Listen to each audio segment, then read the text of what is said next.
Amado hermano, quisiera que me acompañe a Mateo capítulo 7, versos 7 y 8, donde vamos a dar inicio con este mensaje, el cual tiene por título básicamente estos textos también. El título dice: pidan, busquen y llamen, porque recibirán. Dice: porque encontrarán y se les abrirá. Eso es lo que el Señor nos dice ahí en Mateo 7, verso 7. Leamos, dice: pidan y se les dará, busquen y hallarán, llamen y se les abrirá. Porque todo el que pide, recibe, y el que busca, halla, y el que llama, se le abrirá.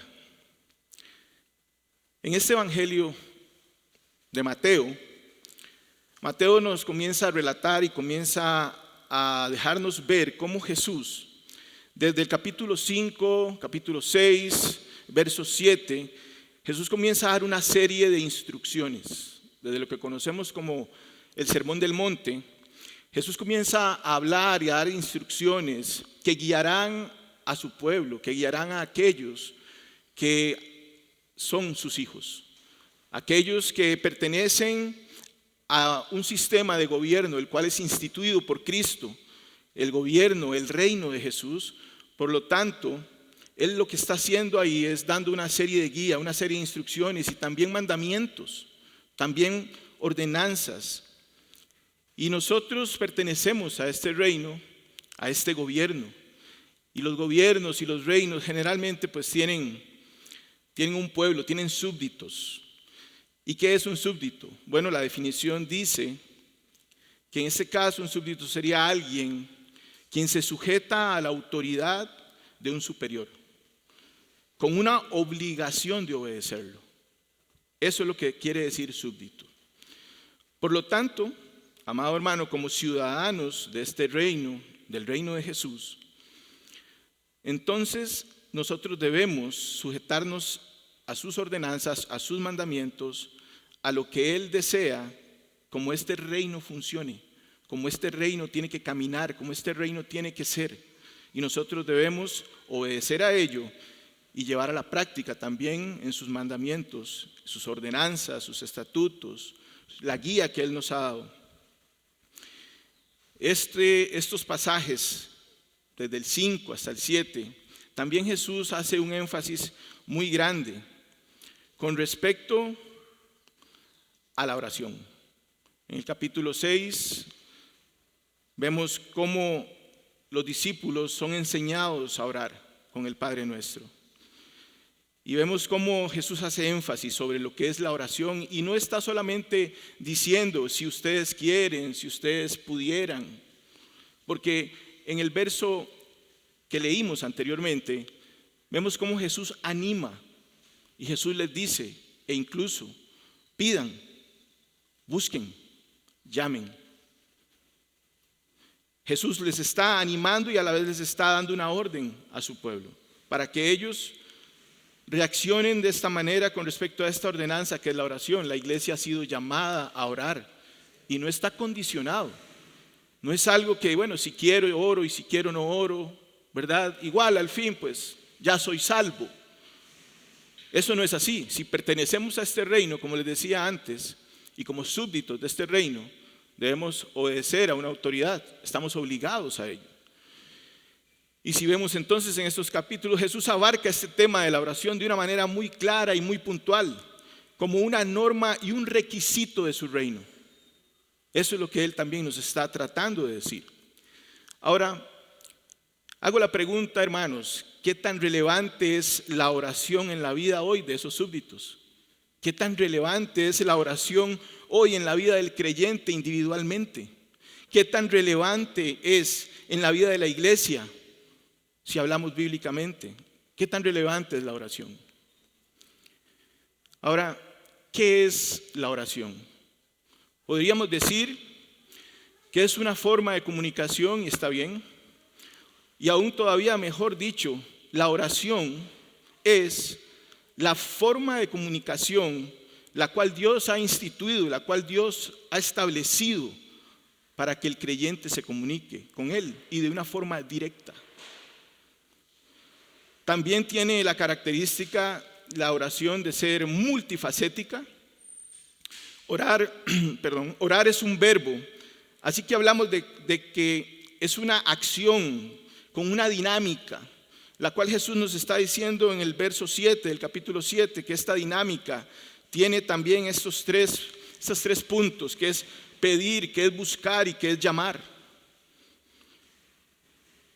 En esta dinámica se invoca a Dios, se invoca su nombre. Y quisiera que me acompañe un momento al capítulo 4 de Génesis, en el verso 26.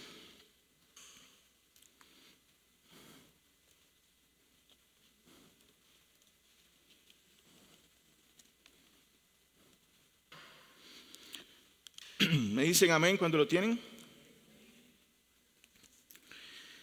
Capítulo 4, verso 26. Vemos algo interesante. Y dice: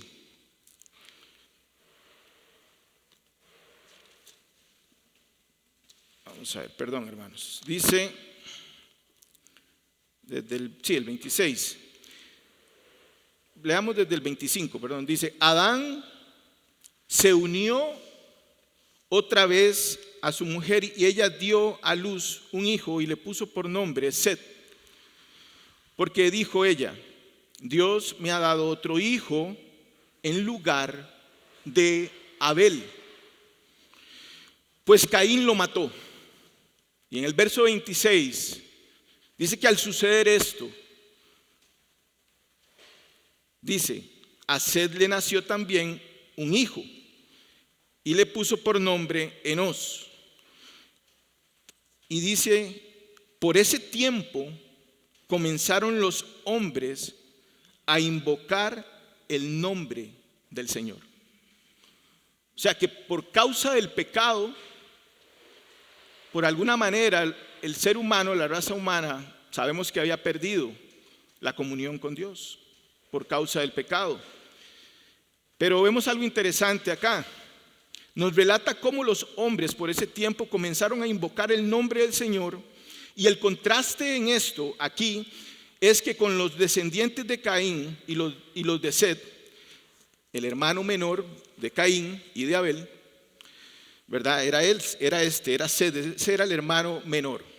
Entonces, dice que Caín, el contraste, Caín y su descendencia habían establecido un sistema de confianza en sus habilidades y de autosuficiencia, una civilización que no quería nada con Dios, que no conocía a Dios y estaba fundada en el humanismo, queriendo vencer incluso la maldición por sus propios méritos, recobrar el paraíso, pero sin ninguna sumisión a Dios. Ellos centraron su vida en las artes seculares y en negocios, estableciendo procedimientos en la autoconfianza y en rebelión. El sistema de este mundo sigue igual hasta el día de hoy con relación a Dios. Pero con la descendencia de Set se comienza un restablecimiento de la oración pública al invocar el nombre de Dios. En contraste con el otro grupo de humanos o con la otra familia descendiente de Caín, la descendencia de Set expresaba una dependencia de Dios. Ellos invocaban al Dios y Padre Todopoderoso. Ellos estaban orando. La oración es una invocación. Entonces ellos oraban al Dios Todopoderoso. Podemos ver que entonces ellos venían a ese Dios y ellos pedían, ellos buscaban a ese Dios y ellos llamaban a ese Dios. Y en Mateo, los versos que leímos, es lo que Jesús está diciendo. Y nos dice: pidan, busquen y llamen. Y en este punto, como les decía, Jesús anima a todos los discípulos entonces a perseverar en la oración, a que sean perseverantes, resaltando esas 3 características importantes que deben estar en la práctica de la oración: pedir, buscar y llamar. Pedir requiere, amado hermano, de un grado de confianza. Y según ese grado de confianza, así entonces se le hará mucho más fácil a usted pedir. Si usted no tiene confianza, usted no le va a pedir a alguien que usted no conoce. Entonces, pedir requiere también ese grado de confianza. Y vemos, por ejemplo, cuando éramos niños, ¿verdad? Y siempre que pedíamos algo a alguien de confianza, generalmente a nuestros padres, ¿verdad? Algo que queremos, un permiso, un regalo. Algunos no tan niños, pero todavía tienen que pedir permiso. E iremos a uno de los dos padres al que le tengamos más confianza. Y casi siempre es a la madre, ¿verdad? Yo no sé por qué a los padres nos ven a veces así, como, ¿verdad? Como que no nos pueden pedir ciertas cosas. Entonces, bueno, vemos que ese grado de confianza hace que vengamos con facilidad de pedir, ¿verdad? Que tengamos esa intimidad. Generalmente al pedir algo, incluso cuando le pedimos algo a alguien, usted no tiene duda generalmente de que se lo vaya a negar. Cuando usted va casi que seguro, usted va animado de que esa persona, usted le va a ir a decir, mira, ocupo un favor y esto y aquello y lo otro, y usted casi que espera la respuesta positiva. Usted casi que espera la respuesta de que sí, de que te haga el favor, ¿verdad? De que te van a ayudar con eso, de que te van a prestar aquello, o de incluso de que te lo vayan a regalar, dependiendo de lo que sea. Cuesta mucho. Cuando usted está ya animado y decidido ir a pedirlo, porque usted está casi seguro de que no le van a decir que no, por el grado de confianza, por la intimidad en esa situación. Entonces vemos que pedir requiere eso. Pedir requiere eso. Entonces pedir implica, básicamente, implica fe. Porque lo que a usted lo mueve es aquella confianza, aquella fe de que no le van a decir que no. Implica fe. También implica que si se pide, y escuche bien esto, que si se pide es porque se necesita algo. Hay otra implicación ahí. Usted no está pidiendo, generalmente usted no va a pedir algo que usted no necesita. Usted pide porque necesita algo. Ahora, al pedir debemos tener claro también el objetivo de por qué y para qué pedimos lo que pedimos. Recordemos que Santiago en el capítulo 4, en el verso 3, nos dice que pedimos y no recibimos. ¿Y por qué? Porque nuestras peticiones están motivadas por malos deseos. No lo digo yo, lo dice la palabra del Señor. Sus motivaciones y mis motivaciones están motivadas por malos deseos. Y uno dirá, no, jamás. No, si lo que yo pido es bueno, lo que yo pido no le hace daño a nadie, esto y lo demás. Y usted podría poner un montón de excusas de decir que lo que usted pide es bueno. Pero hermanos, generalmente eso es lo que sucede. Y Santiago lo estaba diciendo. No reciben porque piden mal, porque piden para sus deleites, porque piden para sí mismos, porque piden equivocadamente, porque la motivación no es la correcta. Y aunque Jesús nos está diciendo, pidan, busquen y llamen, hay algo ahí que está faltando, hay algo ahí de entendimiento para esa acción en la oración, por lo cual Santiago nos dice que no recibimos, porque lo estamos haciendo mal. Lo estamos haciendo mal. ¿Cómo que por malos deseos? Sí, la mayor parte de las oraciones son de un carácter personal. ¿Cuántos dicen amén?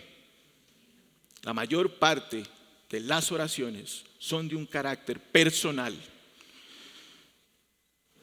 para un beneficio individual y no un beneficio colectivo que involucre los intereses del reino de Dios. Y Jesús venía hablando, era del reino. Y Jesús dice, pidan, busquen y llamen, hablando del reino, no de un asunto individual propiamente. Entonces también, vamos al otro punto, al buscar. Implica, cuando buscamos, implica saber qué es lo que buscamos. ¿Para qué propósito buscamos aquello? Y quiero que escuchen esto. El que tengamos claro muchas veces lo que buscamos. Usted puede decir, yo tengo claro lo que busco. Y el que tengamos claro lo que buscamos no significa que sea propiamente lo correcto o lo que nos conviene. Usted puede tenerlo muy claro, amado hermano, pero quizás no sea lo correcto o lo que realmente convenga. Jesús nos enseña y de una manera clara cómo la oración fue diseñada, fue creada, establecida por Dios Padre para que el hombre, el creyente, la iglesia pueda entrar en los propósitos de Dios y reciba poder para cumplirlos. Eso es lo que también Jesús nos enseña, y lo repito de nuevo, para que el hombre, el creyente, usted y yo, la iglesia comprada a precio de sangre para ese reino, pueda entrar en los propósitos de Dios y reciba poder para cumplirlos. Eso es algo que queda claro, o que quisiera que hoy también quede claro. Llamar, que es la otra que Jesús nos dice, implica perseverancia en ir a Dios aun cuando Él no responda. En ir a Dios aun cuando Él no responda, e incluso no responda rápidamente o tarde en esa respuesta. Este verbo en el original, llamar, es definido como golpear la puerta. No era solamente llegar.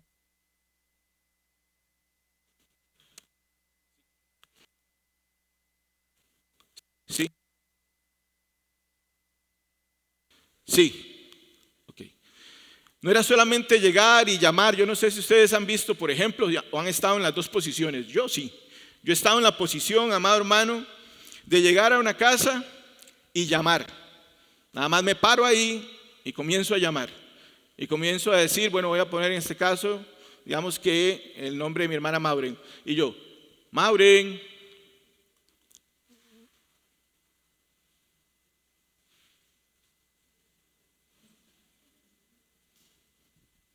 Maureen. Entonces incluso la segunda llamada lo hago hasta más bajo. Yo no sé si les ha pasado. Y ya me da como cosilla. Y yo, ay, ¿será que los voy a importunar? ¿Será que los voy a incomodar? Y entonces uno llama así como, Maureen. No hay nadie aquí. Y ese llamar es así como, ¿verdad? Sin fuerza. E incluso, esa es la parte del que está afuera. Y la parte del que está adentro es que escuchó. Pero no hubo nada que lo moviera, hermanos. Nada que lo moviera a ir a atender, a ir a abrir la puerta. No, porque ese llamado no fue suficiente, no fue perseverante. En el verbo original, este llamar es tocar la puerta, y no voy a tocar el púlpito porque si no se desconecta, pero es tocar la puerta. Eso es lo que está diciendo Jesús, es tocar, es llamar, es insistente. Ahora, ¿han estado en esa posición? ¿Han estado en la posición donde usted de verdad es impulsado a tener que lo atiendan, a tener que de verdad le abran la puerta? Yo también he estado en esa posición. Y de verdad usted llega y toca, y golpea, y golpea, y golpea, e insiste y golpea la puerta. Y usted está llamando de verdad. Ahora, el que está adentro, créame, que con tal de que dejen de golpearle la puerta, va a ir a abrir la puerta. La va a ir a abrir. ¿Les ha pasado? A mí me ha pasado. Mire, con tal de que se calle, con tal de que ya no golpee más la puerta, porque no se va a callar, porque va a ser demasiado insistente, entonces yo voy y abro la puerta. ¿Qué pasó? Y va uno a ver qué pasa, a atender aquello, aunque tal vez no motivado, ¿verdad? Con los mejores deseos, pero lo va a ir a hacer. Usted va a ir a abrir la puerta, porque es insistente el llamado, es golpear la puerta, es llamar constantemente. Y eso es molesto, hermano, muy molesto, en realidad, que te estén golpeando la puerta. Usted dice, ¿qué pasa aquí? Usted va y de una vez deja lo que está haciendo a ver qué pasó. Entonces, ese es el llamado que Jesús está diciendo que debemos hacer como iglesia. Ahora, la pregunta es, ¿lo estaremos haciendo? ¿Estaremos pidiendo, estaremos buscando bien y estaremos llamando de la manera correcta? Esa es la pregunta.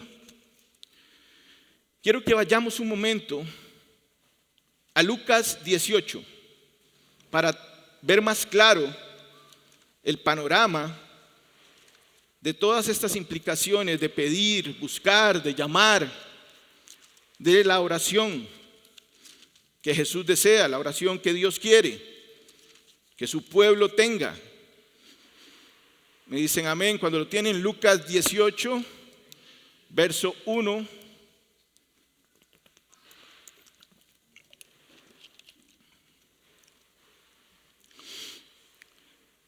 Y dice en el verso 1: les refería Jesús una parábola para enseñarles que ellos, escuche bien, que ellos debían orar en todo tiempo y no desfallecer. Entonces, ¿qué debemos hacer? Orar en todo tiempo y no desfallecer.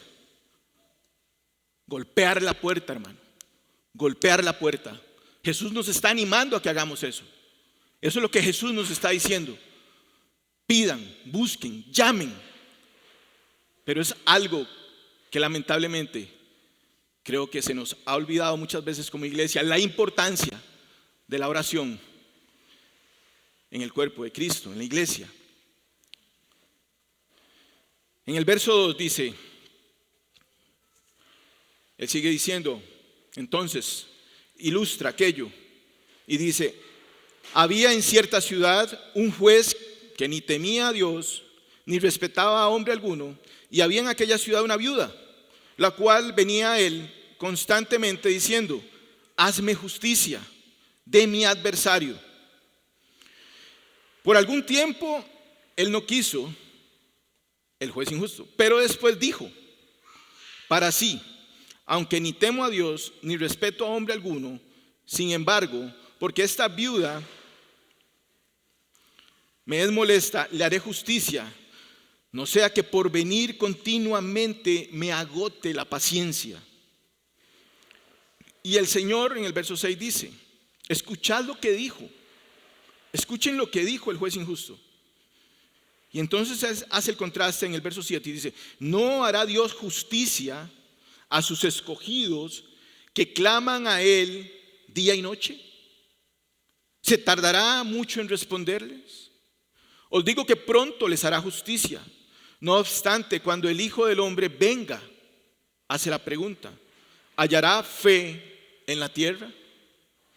Entonces vemos acá la perseverancia en el verso 1 de este relato, el imperativo dado por Jesús de que se debe ser constante en la oración sin perder la esperanza. Como esa viuda. Esa viuda iba donde este hombre, que todos sabían el tipo de hombre que era. Sabían en esa ciudad que era un hombre malo, que no temía a Dios ni respetaba a nadie.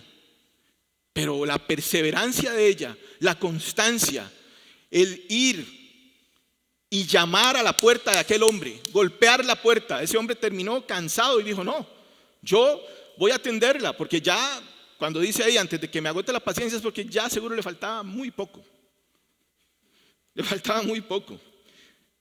Entonces vemos en el verso 1 ese imperativo dado por Jesús de ser persistentes, de ser perseverantes en la oración. Y eso es lo que el Señor quiere, y eso es lo que el Señor estaba transmitiéndole a sus discípulos y a todos los que le escuchaban. Y es lo que le transmite a la iglesia hoy. Iglesia, pida, busque, llame, persevere, no desmaye, no desfallezca. Eso es lo que el Señor quiere y desea que su iglesia haga. Desde el verso 1 hasta el verso 8 de esta historia que Jesús relata, se debe ser constante en la oración sin perder esa esperanza. Y desde toda esa historia, la parábola demuestra una sola verdad central. Una sola verdad. Esa verdad central es que el propósito de la oración perseverante es el cumplimiento, escuche bien, es el cumplimiento de la voluntad de Dios. Es el cumplimiento de la voluntad de Dios. Y no existe otro propósito que tenga mayor importancia. No lo existe. El contraste en los creyentes, en la iglesia, perseverando en la oración, es lo que se ve ahí a través de esta mujer. Una mujer que iba constantemente y ¿qué pedía?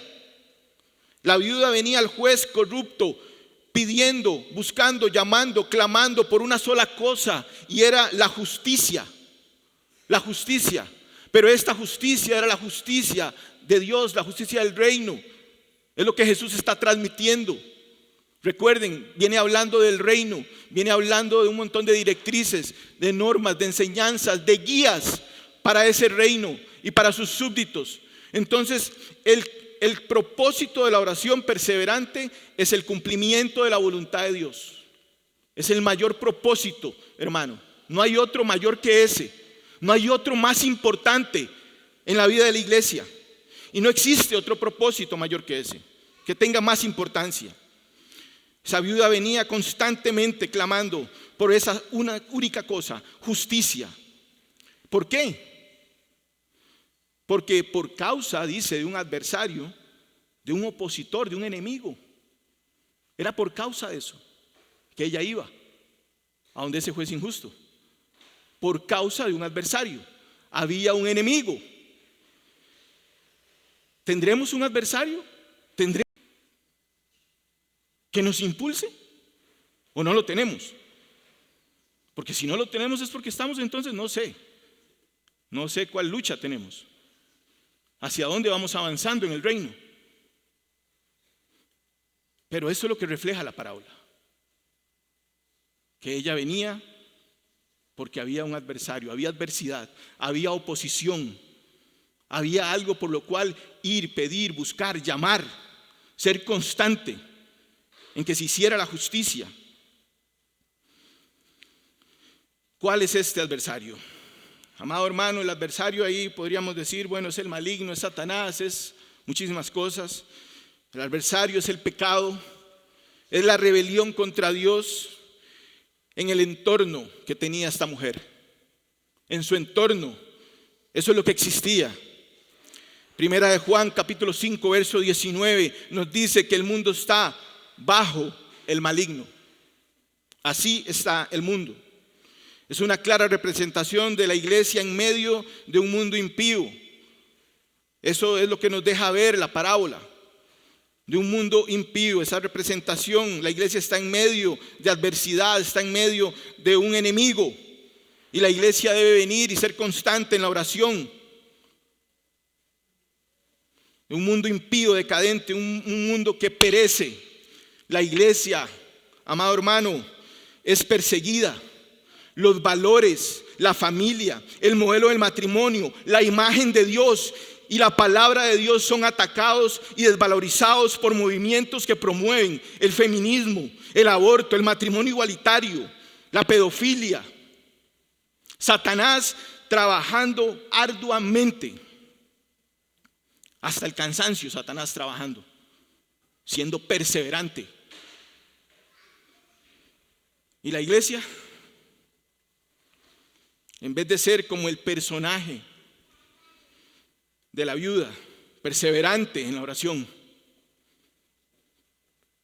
por justicia y que se haga la voluntad de Dios en la tierra como en el cielo, se encuentra la iglesia dormida, amado hermano, en el pecado de la pereza, de la apatía, de la frialdad y la falta de fe. ¿Y por qué la falta de fe?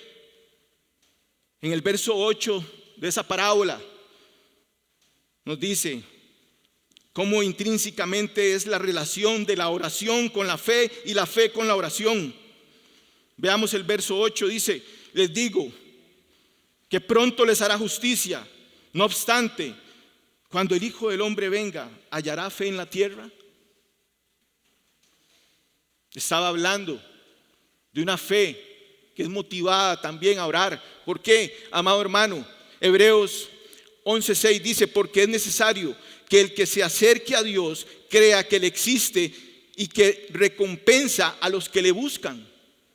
en fe. Usted se acerca porque usted reconoce, porque usted cree que Dios existe. Pero si usted no busca oración, si no hay oración en la vida de la iglesia, es una vida que está reflejando que no tiene fe y está como los descendientes de Caín, confiando en lo que puedan ellos mismos hacer, en lo que ellos mismos hacían, en la autoconfianza, en la autorrealización, a cómo está el mundo, rechazando la verdad de Dios y no queriendo confiar en Dios. Es la falta de fe lo que se ve reflejado acá. Es por eso esa pregunta de Jesús, esa intrínseca relación de oración y fe, fe y oración, amado hermano, que necesitamos la iglesia. Porque es necesario que el que se acerca a Dios crea que Él existe y que los recompensará a aquellos que los buscan. En el verso 4 de la parábola nos dice que hay un periodo de tiempo de lucha. Eso es lo que nos dice. Veamos, por algún tiempo el juez no quiso, pero después dijo. El juez no quiso, pero después dijo para sí: aunque ni temo a Dios, ni respeto a hombre alguno. En el verso 5, sin embargo, porque esta viuda me es molesta, le haré justicia.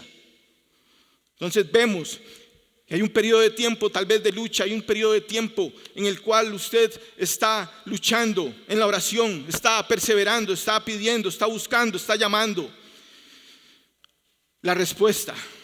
Y la respuesta vendrá. Que la oración es el medio que Dios usa para ejecutar y cumplir su plan definitivo de salvación y de redención para toda la creación. En los versos 5, 6 y 7 Jesús resalta cómo una fuente perversa, una fuente corrupta, pudo tener una respuesta en positivo para con la viuda. Un hombre malo, un hombre corrupto, como somos todos, somos malos. Pero Jesús en esos versos resalta cómo de una fuente corrupta a una fuente mala pudo haber una respuesta en positivo para con la viuda. Y por eso en el verso 7, y ese es el contraste, si en una fuente así, en la perseverancia de ella, y a pesar de que era una fuente corrupta, una fuente mala, recibió lo que buscaba, recibió por lo cual llamaba. Dice en el verso 7, ¿acaso Dios no hará justicia a sus escogidos? Y Él va a responder. Es el Padre mostrando el interés por sus hijos. La oración es el vínculo, la conexión clave para que Dios actúe a favor de sus hijos, su iglesia y para la gloria de su nombre. Eso es la oración. Y este Padre es un Padre amoroso. Él no es como el resto de hombres. Él es perfecto, Él es santo, Él es bueno. Él es verdaderamente bueno, hermano. Ese es nuestro Padre. Y eso es lo que nos dice Jesús. Nos está diciendo: vengan, pidan, busquen y llamen al Padre, al Santo Dios, 3 veces santo, Padre, Hijo, Espíritu Santo. Quiero que vayamos a Lucas también para apreciar estos mismos principios. Lucas 11, capítulo 11, versos 5, 13, unos pasajes que nos muestran la oración como la herramienta de Dios para ejecutar sus propósitos y el plan de salvación. Me dicen amén. 11, 5. Vamos a leer desde el 5 y dice, ¿lo tienen? Dice: también les dijo: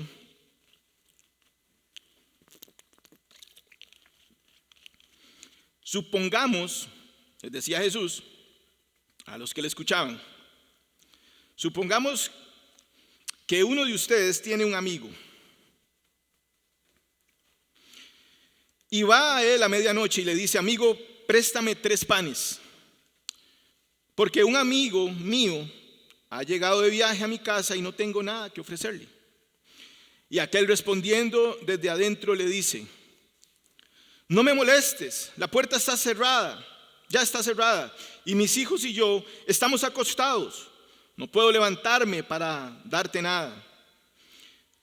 Familiar, ¿verdad? Lo que les contaba antes. Esta es la reacción real del ser humano, o sea, es real, es verdadera. Esta ilustración es sumamente real. Uno está ahí adentro, ya acostado, bien arropado y todo, y le tocan la puerta altas de la noche, a horas altas, y usted no quiere, igual que este hombre. Y entonces en el verso 8, les digo que aunque no se levante a darle algo por ser su amigo, no obstante, por su importunidad se levantará y le dará cuanto necesite. Cuanto necesite. Así que yo les digo, vuelve Jesús de nuevo, acá en Lucas también, y dice, pidan y se les dará. Busquen y hallarán. Llamen y se les abrirá. Porque todo el que pide, recibe, y el que busca halla, y al que llama se le abrirá. Luego vuelve a poner de nuevo el contraste de una fuente perversa, porque él dice, aunque ustedes como padres, ¿verdad? Pero sabemos que el hombre es malo. Y entonces dice en el verso 11, o supongan que uno de ustedes que es padre, su hijo le pide pan, ¿acaso le darán una piedra? O si les pide un pescado, ¿acaso le dará una serpiente en lugar del pescado? O si le pide un huevo, ¿acaso le dará un escorpión? Y veamos bien el verso 13. Pues si vosotros siendo malos sabéis dar buenas dádivas a vuestros hijos, viene la pregunta de Jesús diciendo, ¿cuánto más vuestro Padre Celestial dará el Espíritu Santo a los que lo pidan? El verso 13 de Lucas nos dice el verdadero propósito y el deseo de Dios para la oración. El verdadero propósito de Dios de que ustedes pidan, de que ustedes busquen, de que ustedes llamen, no son para cosas materiales, no son para cosas personales. El deseo de Dios es derramar más de su Espíritu Santo, es capacitar a la iglesia. En la parábola de la viuda, ella pide por justicia, la justicia del reino. Dios, la justicia del reino de Dios, como lo manda Jesús también en Mateo 6:33, donde dice, busquen primero su reino y su justicia. En este capítulo 11 de Lucas registra este ejemplo de un hombre que golpea la puerta a horas tarde de la noche, y la historia dice que el hombre se levanta no porque ama a su amigo, o dice que ama a su amigo y que por eso se levantó, no, o que le importa el viajero, no, tampoco, ese viajero inoportuno. El contraste aquí es que si hombres pecadores imperfectos son capaces de hacer algo bueno con nosotros, o nosotros con otros, cuánto más el Padre perfecto en todo, sin pecado, puro, santo, sabrá dar lo que necesitan sus hijos, como el Padre interesado en sus hijos, Padre amoroso que sabe darle lo mejor a sus hijos. Por eso le dará el Espíritu Santo a quienes lo pidan.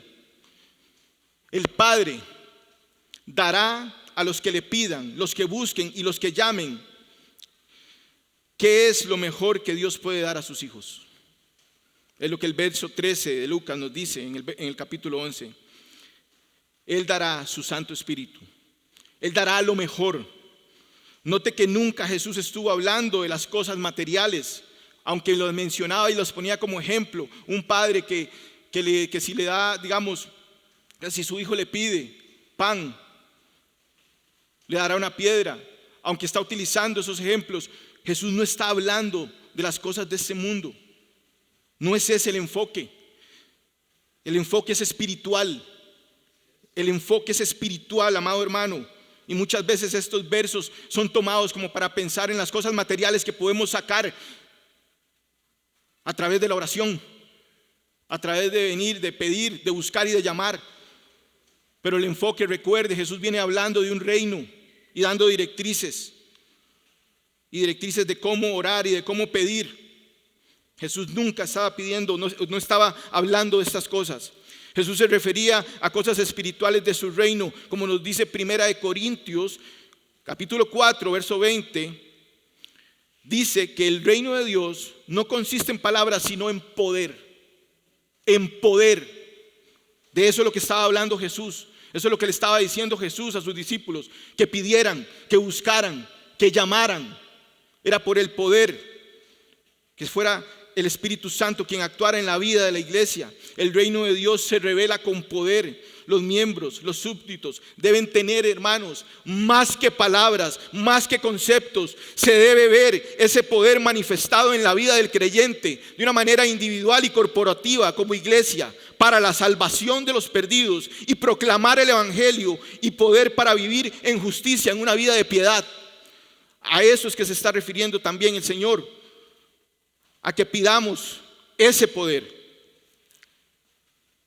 El que Jesús no se esté refiriendo, quiero que quede claro, el que Jesús no se esté refiriendo a las cosas y necesidades que usted y yo podamos tener, a las necesidades de sus hijos, no significa, amado hermano, que no velará por ello. No significa que Él no va a velar por eso. No significa que no va a velar por sus necesidades. Lo que Jesús nos quiere enseñar es el orden de prioridades. Es el orden de prioridades en su reino.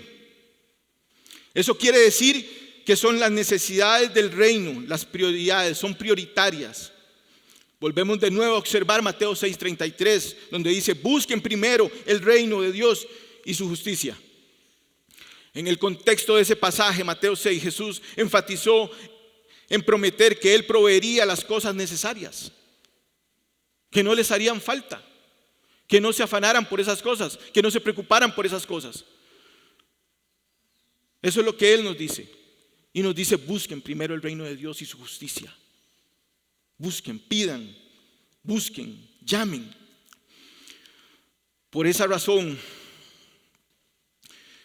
debemos saber pedir. Por esa razón debemos saber buscar y llamar. El Espíritu de Dios guiará, ayudará a pedir como conviene, amado hermano. Si es el Espíritu de Dios, por lo cual, por la justicia de Dios, por el reino de Dios, que venimos ante Él, a su presencia constantemente en perseverancia, Él dará más de su Espíritu a su iglesia, la capacitará para que pueda vivir una vida en santidad y que pueda proclamar la verdad de Dios. Por eso es que nos dice en Romanos 8:26: de la misma manera también el Espíritu nos ayuda en nuestra debilidad. No sabemos orar como deberíamos, dice la palabra, pero el Espíritu mismo intercede por nosotros con gemidos indecibles. Por tanto, hermanos, es para darnos la fuerza, es para darnos la capacidad y el poder para hacer la voluntad de Dios. Cristo les ordenó a sus discípulos lo que debían hacer para recibir ese poder del Espíritu. Él los mandó a orar. Eso fue lo que hizo. ¿Quieren recibir el poder del Espíritu? Oren. Ore, iglesia.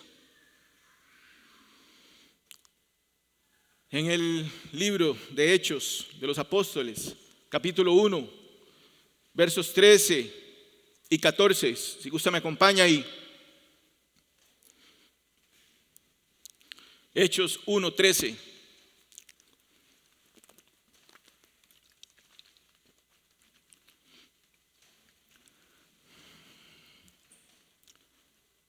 Dice la palabra amén, ¿lo tienen?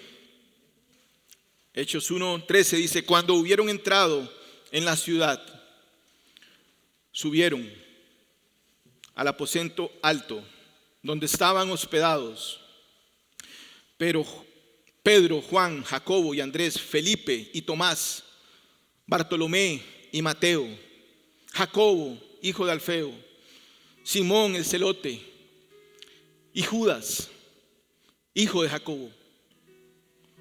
Verso 14. Todos estos estaban unánimes,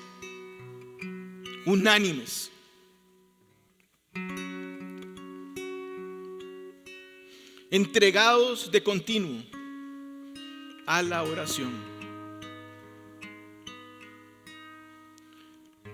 Unánimes, entregados de continuo a la oración.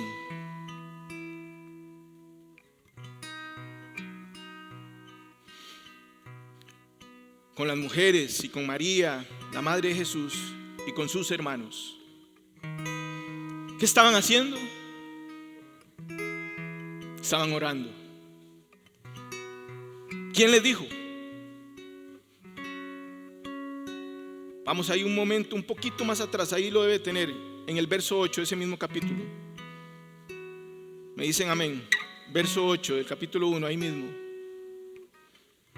Pero recibirán poder cuando el Espíritu Santo venga sobre ustedes, y serán mis testigos en Jerusalén, en toda Judea y Samaria, hasta los confines de la tierra. Es para que tengamos poder. Jesús nos manda a orar. Jesús nos manda a pedir y a buscar y llamar para que la iglesia reciba poder para ser testigos, para proclamar su palabra. Es la prioridad del reino. Es la prioridad del reino. Y como les digo, Jesús no está diciendo que no va a velar por su iglesia. Él velará por su iglesia. Jesús los mandó, les dio una vida de ejemplo también. No solamente les dijo hagan esto, Él con su vida dio el ejemplo. Totalmente hombre, totalmente Dios. Cualquiera dice, podría no haber orado, pero aún así Él entendía, siendo totalmente hombre, que tenía una dependencia del Padre. Una dependencia del Padre. Usted y yo entendemos eso. Iglesia, entendemos eso. Como los descendientes de Set empezaron a invocar el nombre de Dios. Poder para testificar, para abrir su boca en el nombre de Jesús, para salvación de los perdidos. En Hechos 2:4 dice, todos fueron llenos del Espíritu Santo y comenzaron a hablar en otras lenguas según el Espíritu les daba la habilidad para expresarse. ¿Qué sucedió ahí? Fueron capacitados. ¿Quién los capacitó? El Espíritu de Dios. Lo que Dios desea, dar lo mejor para su iglesia, su Espíritu. ¿Qué estaban haciendo para recibirlo? Lo que el Señor Jesucristo les había dicho y les había prometido. Estaban orando. Eso estaban haciendo para recibir aquello que el Señor les había prometido. Estaban orando. La iglesia quiere recibir muchas cosas. Muchas cosas. El creyente quiere recibir muchas cosas. ¿Quién no quiere recibir muchas cosas de parte de Dios? Quienes no anhelan muchas cosas, pero estamos pidiendo, buscando, llamando para recibir, para encontrar, para que se nos abra la puerta. Es la pregunta, hermano, que debemos hacernos hoy. ¿Qué tan relevante es la oración en la vida de la iglesia? ¿Qué tan relevante es la oración en nuestras vidas? Pedro y Juan habían sido arrestados por la predicación del evangelio, llevados ante el concilio. Luego los pusieron en libertad bajo amenazas de que no hablaran ni enseñaran en el nombre de Jesús. Y en ese mismo libro de los Hechos, en el capítulo 4, el verso 31 dice que después que oraron en el lugar donde estaban reunidos, tembló y todos fueron llenos del Espíritu Santo. Ellos habían estado encarcelados, aprisionados, pero luego ellos fueron y oraron. Entendían, la iglesia primitiva entendía el gran poder que hay en la oración. Entendieron las palabras de Jesús. Pidan, busquen, llamen. Iglesia, todos fueron llenos del Espíritu Santo Y oiga, y dice, y hablaban la palabra de Dios con valor. Con valor. Efesios 6, 19, 20 dice: oren también por mí, decía Pablo. Oren también por mí, para que me sea dada palabra al abrir mi boca, a fin de dar a conocer sin temor el misterio del evangelio, por el cual soy embajador en cadenas, que al proclamarlo hable sin temor, como debo hablar. Colosenses 4, el apóstol Pablo también, verso 3: oren al mismo tiempo también por nosotros, para que Dios nos abra una puerta para la palabra, a fin de dar a conocer el misterio de Cristo, por el cual también he sido encarcelado, para manifestarlo como debo hacerlo. Vemos a Pablo con frecuencia pidiendo oración, pero no para ser liberado de la cárcel y irse de vacaciones, amado hermano. Pedía oración para seguir con el poder del Espíritu, proclamando la palabra de Dios para salvación, para extender el reino, no para darse unas vacaciones, sino para predicar con valor el evangelio de una manera determinada y clara. Es lo que él pedía. Eso es lo que la iglesia debe clamar y pedir. El primer hombre podía hablar con Dios, Adán, de manera directa, pero el pecado se convirtió en la barrera entre Dios y el hombre. Por eso Cristo en la cruz cargó con el pecado que no nos permitía tener comunión con el Padre, y destruyó esa barrera para que hoy podamos disfrutar por medio de la oración y presentarnos delante de Él.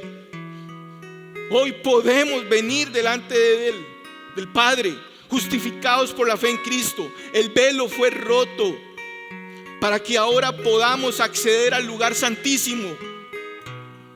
Es un gran privilegio que tenemos.